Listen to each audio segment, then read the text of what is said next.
Um bom dia a todos que nos assistem nesse domingo. É com alegria que a gente mais uma vez quer estar aqui na presença de todos para nós estarmos fazendo esse culto. E eu quero saudar a todos com uma palavra bíblica de Josué, do capítulo 1, o verso 9, que diz assim: Lembre-se da minha ordem, é Deus falando. Seja forte e corajoso, não fique desanimado, nem tenha medo, porque eu, o Senhor, teu Deus, estarei com você em qualquer lugar por onde você for. Isso aqui é uma ordem de Deus, que ela quer nos acompanhar, assim como acompanhou a Josué, e em todos os momentos, em todos os caminhos, em todas as situações, sempre devemos e podemos lembrar dessa palavra de Deus para nós, na nossa vida. Que ela nos acompanhe durante essa semana também, lembrem com carinho dela. Agora eu convido a todos para uma oração. Senhor nosso Deus, nós queremos vir aqui com alegria no coração que Tu nos permitiste mais esse momento. Pedimos, Senhor, que Tu nos venhas aquietar e sempre fazer-nos lembrar dessa Tua santa palavra, que ela nos diz que Tu tens uma ordem para nós, Tu deste uma ordem e não uma sugestão, que nós devemos lembrar que nós somos para ser corajosos em nossa vida, em nosso caminho, sempre tendo a certeza de que Tu estás conosco.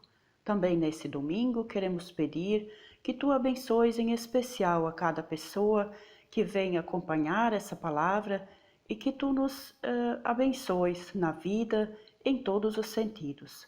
Em Jesus nós oramos. Amém. Agora eu quero convidar a todos para um momento de louvor.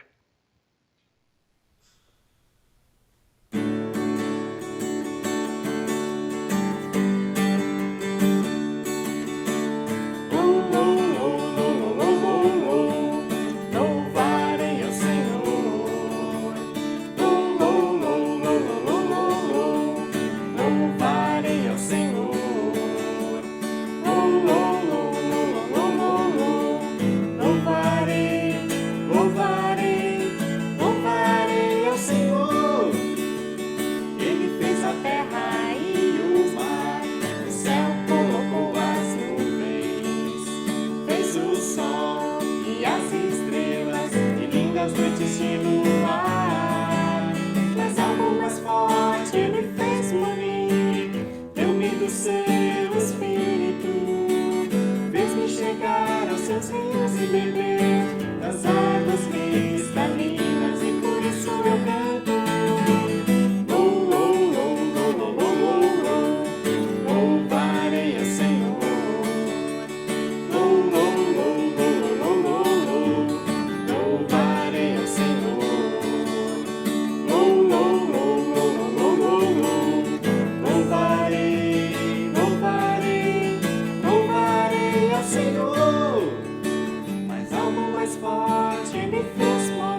A palavra bíblica para este domingo, nós lemos no livro dos Salmos, o capítulo 40, os versículos 1 a 5.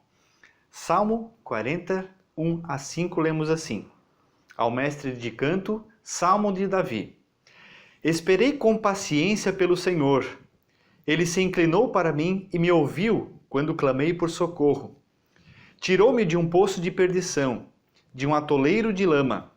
Colocou os meus pés sobre uma rocha e firmou os meus passos. E me pôs nos lábios um cântico novo, um hino de louvor ao nosso Deus. Muitos verão estas coisas, temerão e confiarão no Senhor. Bem-aventurado é aquele que põe no Senhor a sua confiança e não se volta para os arrogantes, nem para os que seguem a mentira. São muitas, Senhor, Deus meu, as maravilhas que tens operado, e também os teus desígnios para conosco. Não há ninguém que possa se igualar a ti. Eu quisera anunciá-los e deles falar, mas são mais do que se podem contar. Salmo 40 ainda segue por alguns versículos, mas o texto para hoje vai até o versículo 5. Essa semana o meu filho me perguntou: pai, 5 minutos é muito ou é pouco tempo? E aí eu disse para ele: depende da situação. Claro que 5 minutos é igual para todo mundo. O tempo, na sua parte objetiva, ele é o mesmo sempre. Sempre foi e sempre será o mesmo tempo. Mas a sensação em relação a ele é uma experiência subjetiva. Vai depender da realidade ou do momento onde cada um se encontra. Por exemplo, 5 minutos para quem está numa fila esperando em pé por alguma situação é um tempo demorado. 5 minutos para quem está sofrendo alguma situação desgastante, para quem está, por exemplo, para quem sofreu um acidente de carro, ou para quem está esperando por um atendimento numa fila de hospital, 5 minutos talvez podem parecer uma eternidade. Já quem está tendo uma experiência boa naquele momento, 5 minutos passam voando, né? Parece que tudo passou em um segundo.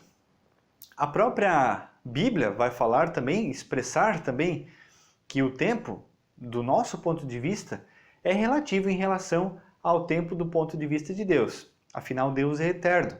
Por isso a Bíblia, inclusive, compara o nosso tempo como sendo que um dia para o Senhor é como 1000 anos, e 1000 anos é como um dia. Ou seja, o Senhor é eterno, nós somos temporais. E a nossa sensação por isso em relação ao tempo é relativa, depende do momento como nós estamos vivendo. O tempo é um só. Ele passa igual para todas as pessoas. Mas a minha experiência naquele momento é algo subjetivo e ela que vai determinar qual é a minha sensação em relação ao tempo. E quando nós refletimos desta forma em relação ao tempo, eu lembrei da palavra dos Salmos e também por isso do Salmo 40. Gosto muito do livro dos Salmos porque os Salmos são palavras compostas por pessoas que tiveram suas experiências com o Senhor em algum determinado momento da sua vida. E dentro dos 150 salmos, por serem palavras compostas por pessoas, escritas por pessoas a partir das suas experiências com Deus, nós temos as mais diversas experiências aqui inclusas.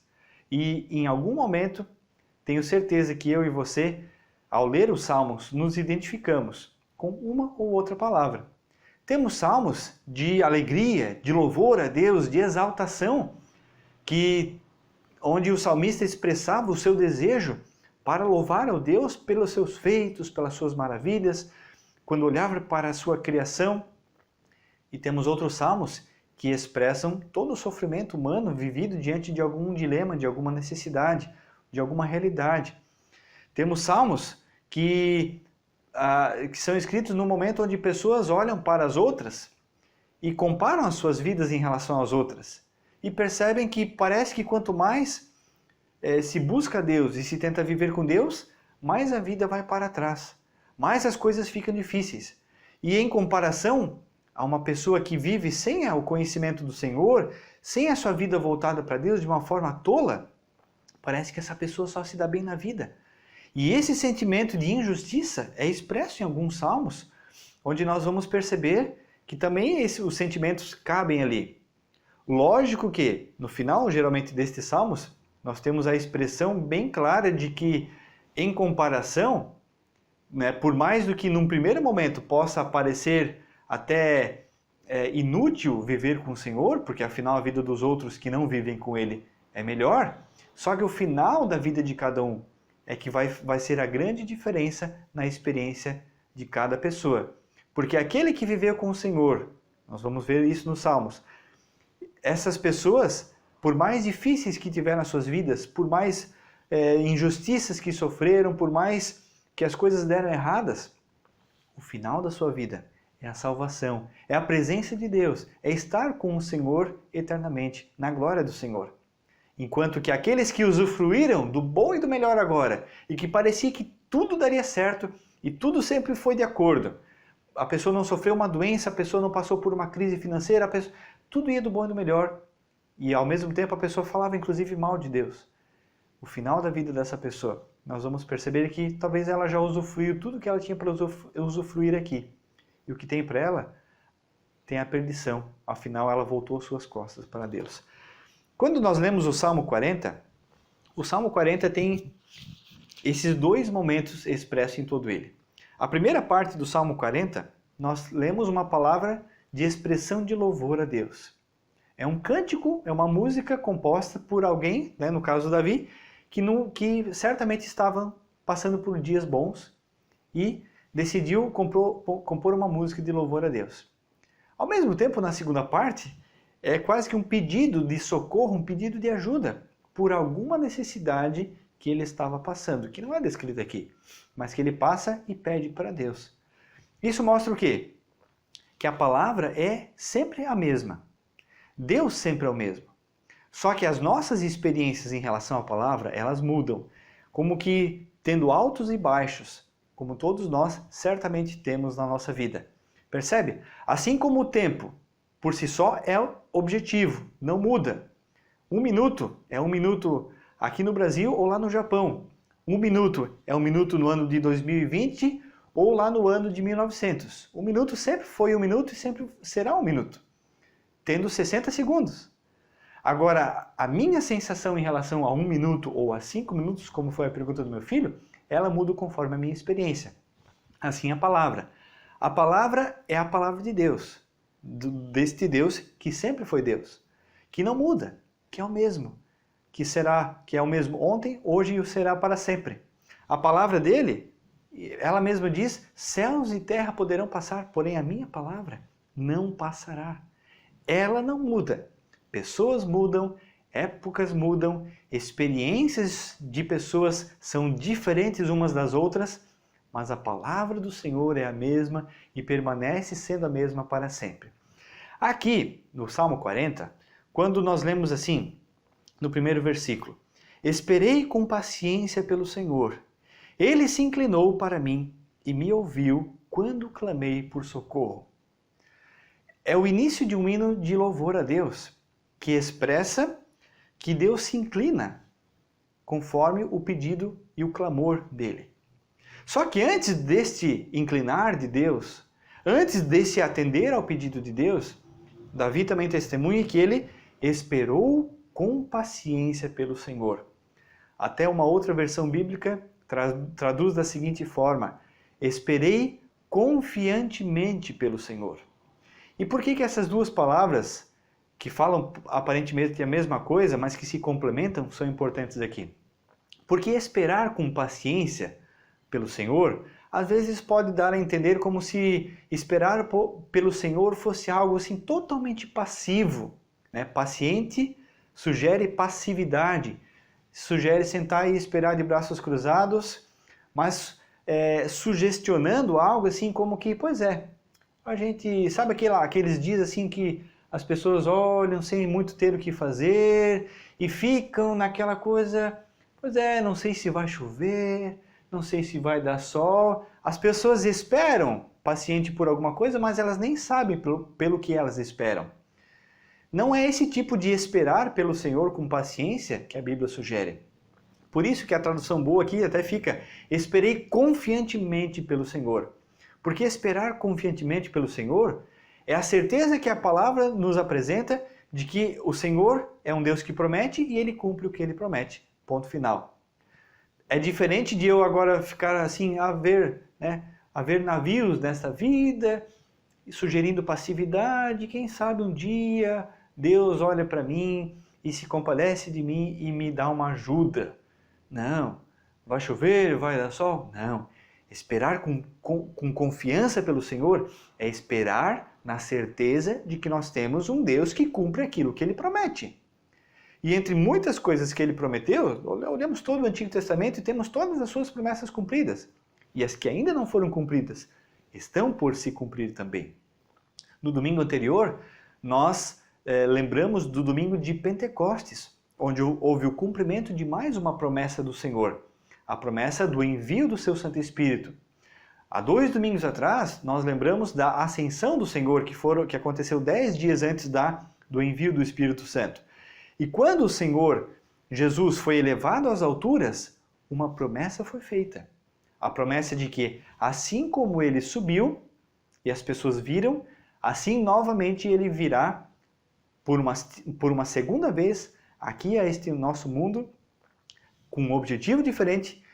Se na primeira vinda dele o objetivo foi resgatar, foi salvar os seus, agora na sua segunda vinda a promessa é de buscar os seus, os que são salvos, os que se entregaram, os que aceitaram o convite de morar com Ele no céu.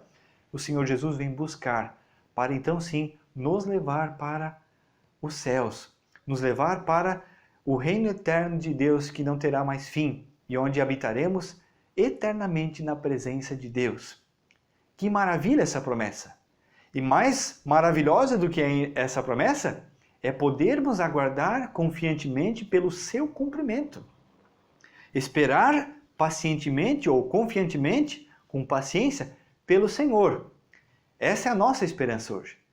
Davi expressa aqui um outro momento que nós não sabemos bem certo qual era, mas que a palavra diz que aquilo que ele esperou finalmente chegou. Porque a palavra diz que Davi testemunha dizendo: Deus se inclinou para mim e me ouviu quando clamei por socorro. Por isso que nós podemos esperar confiantemente pelo nosso Deus. Porque temos um Deus que ao mesmo tempo é este Deus eterno, um Deus que se revela na sua palavra como Deus da glória, o Deus criador, mas um Deus que não tem dificuldade em se inclinar, em se abaixar, em vir até nós e nos ouvir. A palavra nos apresenta um Deus totalmente pessoal, que busca relacionamento com as suas criaturas, que busca relacionamento conosco, de forma pessoal e individual. E para isso Deus se inclina das suas alturas, assim como um pai às vezes faz com um filho que está pedindo alguma coisa. E esse pai agora se agacha até o nível dos olhos do filho e olha olho no olho. E agora transmite confiança para esse filho, e esse filho sente segurança em conversar com o pai, porque não enxerga o pai apenas como alguém distante, superior, mas como alguém que ele pode pedir, que ele pode conversar, que ele pode confiar, que ele pode se relacionar. Essa é a experiência que nós não temos de forma direta com Deus, mas ela nos é proporcionada por meio de Jesus, que é o Filho de Deus que veio a esse mundo. Na vinda de Jesus a esse mundo, é exatamente o momento onde definitivamente Deus se inclinou a nós e nos ouve quando nós clamamos por socorro. Também é importante essa palavra final deste versículo 1. Quando clamamos por socorro. É necessário conversarmos com Deus. É necessário nos dirigirmos a Ele. É necessário buscarmos a Deus. A pergunta ainda, quando o Senhor virá, a pergunta do Novo Testamento, quando o Senhor virá na sua glória, porventura encontrará fé na terra? E essa palavra tem que ser dita por nós, sim. Eu estou aqui, eu aguardo pelo Senhor e eu aguardo que Ele se incline para mim, porque eu clamo pelo seu socorro. Eu penso que essa palavra, da possibilidade de clamarmos pelo socorro de Deus, uma palavra que vem em muito boa hora, em todo momento na nossa vida, mas especialmente nos dias que vivemos também. Como é especial podermos clamar ao Senhor pelo socorro na situação que estamos vivendo. Seja como país, como nação, é especial que os cristãos orem, clamem pelo socorro de Deus para a nossa nação, para o nosso mundo, para que Deus seja misericordioso conosco. Mas também a nível pessoal, como é especial, onde a situação que você tem passado, você pode saber que ao olhar para cima, mesmo que você não veja nada, você tem acima de você um Deus que olha por você, que se inclina por você e que atende o teu chamado por socorro. Por isso, se você tem se sentido triste, deprimido e por situações as mais diversas, que só você sabe que você está passando, convido você a se prostrar diante de Deus e a clamar pelo seu socorro, de forma confiante, né? De forma paciente, esperar pelo Senhor, porque Ele é um Deus que se inclina e que ouve quando nós clamamos por socorro. O segundo destaque aqui do nosso texto é o do versículo 2, onde Davi também testemunha o que acontece quando ele pede pelo socorro do Senhor. O Senhor vem, se inclina, ouve e tirou-me de um poço de perdição, de um atoleiro de lama. Colocou-me os meus pés sobre uma rocha e firmou os meus passos. Duas coisas muito, muito importantes aqui. Em primeiro lugar, o Senhor vem para este mundo, como eu já mencionei antes, por meio do seu Filho Jesus, Ele se inclina a nós para nos arrancar do atoleiro de lama que nós vivemos. A outra versão bíblica de Almeida diz de um tremedal de lama, ou seja, de um terreno completamente instável. E é isso que a lama representa. A lama é algo totalmente instável, que quando nós pisamos nela, nós nos sujamos e ficamos trancados nela. Essa é a realidade do pecado na nossa vida. E é o que o tremedal de lama, o atoleiro de lama, representa a nível maior no nosso viver. Nós vivemos pela nossa essência aqui nesse mundo, trancados, atolados num tremedal de lama. E quando nós estamos atolados até o pescoço, podemos fazer a força que quisermos. Podemos clamar para tudo que é lado, para toda possibilidade de ajuda que imaginarmos ou que lembrarmos. Nada vai nos arrancar desta lama, a não ser aquele que tem o poder para nos arrancar de lá. Por isso, confiar no Senhor é confiar de fato num Deus verdadeiro, porque fé não é fé em algo qualquer, mas é fé naquele que é verdadeiro. Lembrando desse episódio de lama, eu lembrei aqui de uma experiência mencionada por um pregador muito famoso há tempos atrás, onde ele usou uma comparação bem especial que me marcou muito. Não adianta você ter agora uma imagem vinda da agricultura. Não adianta você eventualmente ter um trator atolado na lama e você amarrar uma vaca ou um boi do lado de fora do lamaçal, amarrar com uma corda esse trator e dizer para o boi agora, puxe, porque eu tenho fé que esse boi vai tirar esse trator da lama. De nada adianta esse tipo de fé. Fé que não é algo, que não é confiança no Deus verdadeiro, eu posso ter o maior sentimento de fé do mundo, que não vai resolver, que não vai adiantar. Agora, se eu tiver uma vaca, um boi atolado na lama, e do lado de fora tiver um trator, e amarrar uma corda nesse boi, nessa vaca, eu posso ter a certeza de que sim, esse trator vai puxar essa vaca para fora da lama, vai desatolar esse boi e ele vai ser salvo, ou mesmo se ele já tiver até morto, pelo menos ele vai ser tirado de lá. Então fé é confiança num Deus verdadeiro e único que pode sim nos arrancar do tremedal de lama que o pecado é e que o pecado causa na nossa vida. Essa foi a experiência do Davi. Se nós lembramos algumas situações de pecado aonde ele se meteu, não tinha solução. Porque pela lei, na frieza da lei, na letra da lei, na frieza da letra, Davi deveria ser morto. Né? Só porque ele era rei, ele não tinha uma licença para pecar. Licença para pecar, ninguém tem. O próprio Filho de Deus não teve. Mas ele não pecou. E Davi agora, ele sabe das situações e nas enrascadas que ele se meteu por causa da concupiscência do seu próprio coração. Daquele desejo pecaminoso que há em todos nós e que se nós não cuidarmos, nós não controlarmos, nós vamos parar num tremedal de lama. E Davi agora canta e expressa o louvor a Deus porque Deus tira ele de um tremedal de lama. Deus arranca Davi daquele atoleiro e mais, coloca ele sobre uma rocha e nos firma os passos. Talvez o nosso tremedal de lama seja também uma experiência bem diversa. Às vezes pode ser uma situação de pecado. Às vezes pode ser uma outra situação, uma grande dificuldade que estamos passando também e que nos sentimos totalmente enlameados, que nos sentimos totalmente num terreno instável e que não tem firmeza nenhuma. E é nessa hora que Jesus também vem e diz: vem cá, meu amigo, estenda a tua mão para mim, deixa eu te arrancar desse lamaçal. E quando o Senhor nos arranca do lamaçal, Ele não só nos tira desse lamaçal, mas Ele nos dá um banho, Ele nos purifica de maneira que agora estamos puros de novo. Ele agora, além disso, coloca os nossos pés sobre uma rocha e nos firma os passos. O Novo Testamento também vai nos apresentar uma palavra do próprio Senhor Jesus que nos desafia a não construirmos a nossa casa num terreno instável. No caso, no Novo Testamento, ele menciona na areia. Poderia ser na lama também.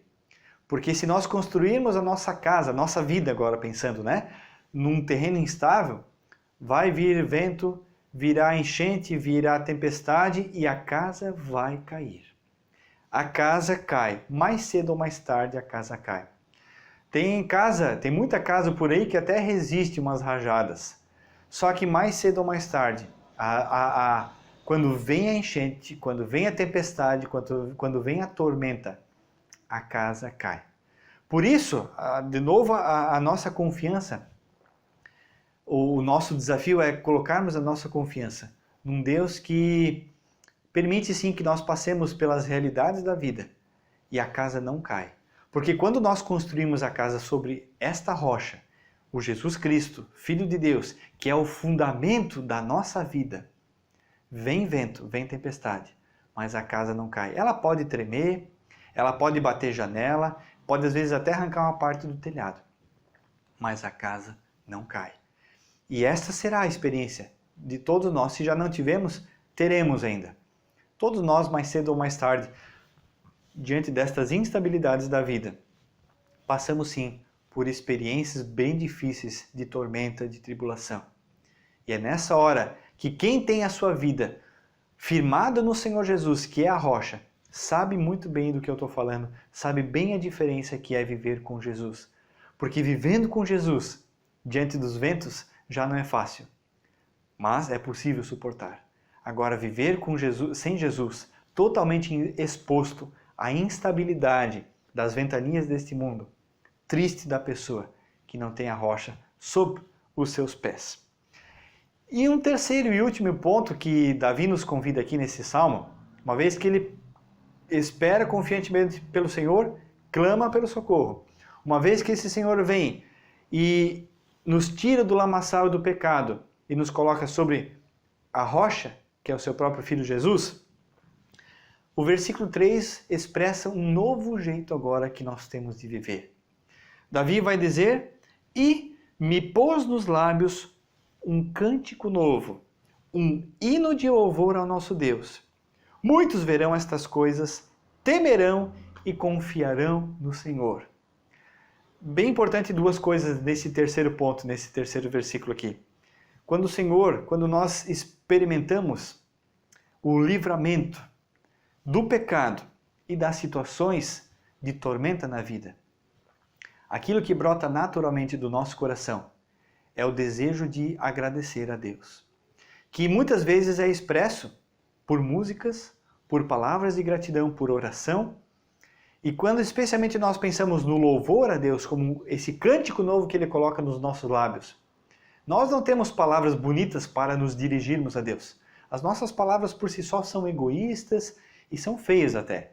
Mas quando o Senhor coloca em nossos lábios um cântico novo, podemos agora louvar e expressar toda a nossa adoração a esse Deus. Como eu já mencionei num outro momento, louvor a Deus, na linguagem bíblica, significa elogiar a Deus. Elogiar a Deus por aquilo que Ele é e por aquilo que Ele faz. É perceber as coisas que Deus tem feito e elogiar, nossa Deus, como Tu és bom, como Tu és maravilhoso, como Você faz isso bem, Senhor.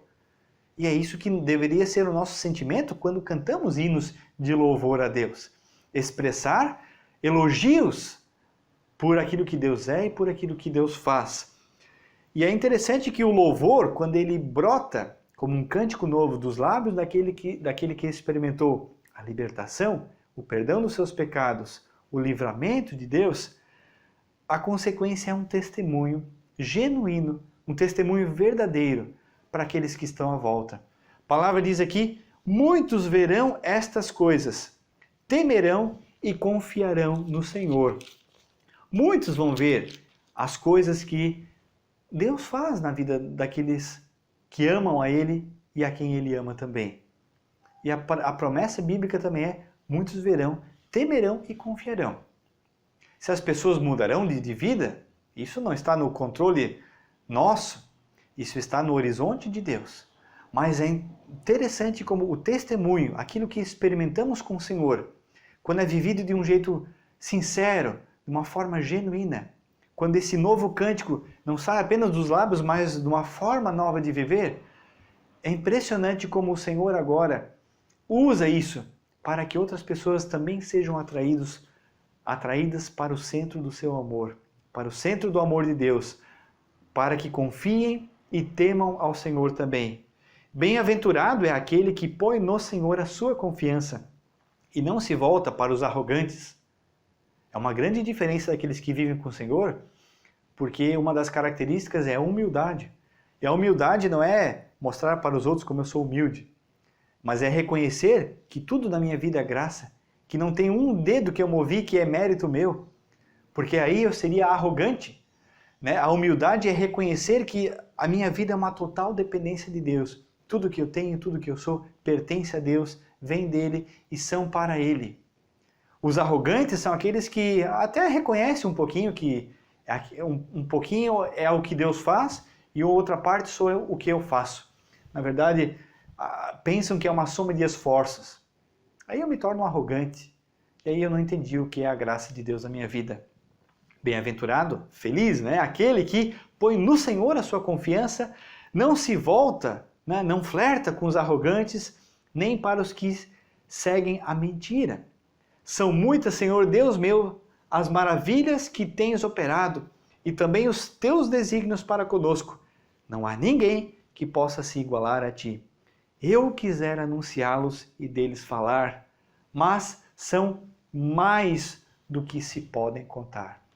Essa é a conclusão. Nós temos muito mais coisas para contar e para testificar a respeito daquilo que Deus faz na nossa vida. Se passamos pela experiência de um Deus que ouve a nossa oração, ouve o nosso clamor por socorro, um Deus que se inclina até nós e que agora nós temos uma experiência com esse Deus, experiência que não serve apenas para nós mesmos, mas que pode e até deve ser compartilhada para que muitos e muitos creiam. Eu penso que esse deve ser o desejo do nosso coração, como pessoa, como família, como igreja, anunciar os feitos do Senhor para que muitos creiam. E aí, é interessante que os altos e baixos da nossa vida continuarão. Nossa vida não será só alegria aqui nesse mundo. E também não será só tristeza. Mas haverá uma alternância. A sensação de tempo, no meio de cada experiência, muda. Certamente nos dias de alegria, o tempo passará muito mais rápido. E os dias de angústia e de tristeza parece que não tem fim. Mas para o Senhor, todos os nossos dias estão contados. E toda a nossa vida está nas mãos dele. de maneira que o plano que Ele tem para nós se conclui e se concretiza conforme a sua maior vontade, que é ter a cada um de nós junto com Ele nos céus. Eu desejo assim que Deus te abençoe, que Ele enriqueça a tua experiência com Ele na semana que segue e que o seu Espírito Santo, que o Espírito Santo de Deus conduza os teus passos e te guie na sua palavra pelos seus caminhos. Amém. Vamos orar? Ó Deus, mais uma vez estamos aqui na tua presença e queremos te agradecer que o Senhor é bom e que a tua misericórdia dura para sempre, como a tua palavra também é expressa nos Salmos. E nós queremos agradecer, Senhor Deus, que podemos nos inclinar diante do Senhor também nesse dia e clamar por tua ajuda e pelo teu socorro, Senhor. Tu sabes das mais diversas experiências que quem está ouvindo tua palavra agora tem. Tu sabes exatamente aquilo que cada um está vivendo. E por isso eu venho, Senhor Deus, em nome de Jesus, clamar pelo teu socorro, por tua ajuda diante de toda e qualquer situação. Ó Deus, console. Mais uma vez nós te pedimos a todos os que estão passando por um tempo de luto, por um tempo de saudade, Senhor Deus, por um tempo de angústia e de sofrimento, por medo, Senhor Deus, por doença, por enfermidade, Senhor. Nós clamamos que o Senhor se incline sobre a vida de cada pessoa e coloque a tua boa mão sobre cada uma delas. E ouça, Senhor Deus, lá no seu coração, a sua necessidade e possas assim, Senhor Deus, conceder aquilo que cada um precisa. Ó Deus, nós também queremos reconhecer que somos falhos, somos pecadores, pecamos, Senhor Deus, e pecamos de novo. E nós clamamos assim pelo teu perdão e por tua ajuda também diante da situação que vivemos e que o Senhor venha nos fortalecer também, para que os nossos pés sejam arrancados do lamaçal do pecado e possam ser colocados sobre a rocha firme que é Jesus. Senhor Deus, que o nosso viver seja um viver que expresse, que cante um cântico novo, para que muitas pessoas vejam e temam o teu nome, Senhor. Abençoe a semana que segue, abençoe a nossa nação, abençoe, Senhor Deus, a nossa vida, a tua igreja. É o que nós clamamos pedindo no nome santo e precioso do nosso Senhor Jesus Cristo. Amém. Amém. Gente, que o Senhor te abençoe nessa semana que segue e que Ele guie os teus passos. Aproveito para lembrar e convidar, participe na terça-feira à noite, às 20 horas, do estudo bíblico que nós fazemos via Facebook. No meu e Topava Central, você é convidado a participar. Estamos estudando o livro de Miqueias. São sempre poucos versículos, mas são palavras maravilhosas que temos aí para o nosso viver. Palavras do ensino bíblico que também nos desafiam a um viver prático no nosso dia a dia. Todas as terças às 20 horas. E no próximo domingo teremos mais uma transmissão aqui, online.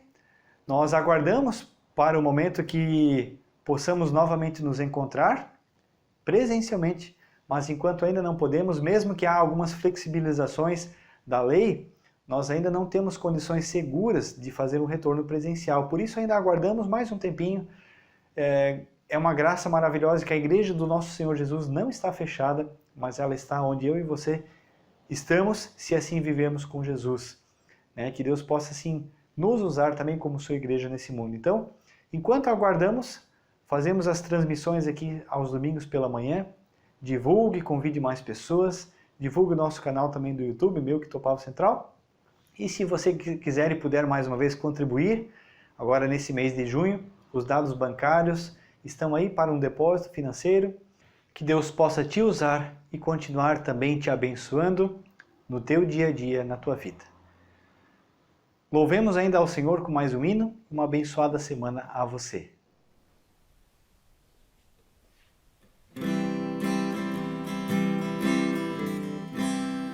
Deus nos guarde pelo seu poder, protegidos, abençoados, desfrutando seus cuidados. Deus nos guarde pelo seu poder, pelo seu poder e no seu amor estaremos todos com Jesus. Pelo seu poder e no seu amor, oh, que Deus nos guarde em sua luz. Deus nos guarde para o seu louvor, consolados e contentes, achegados sempre aos crentes.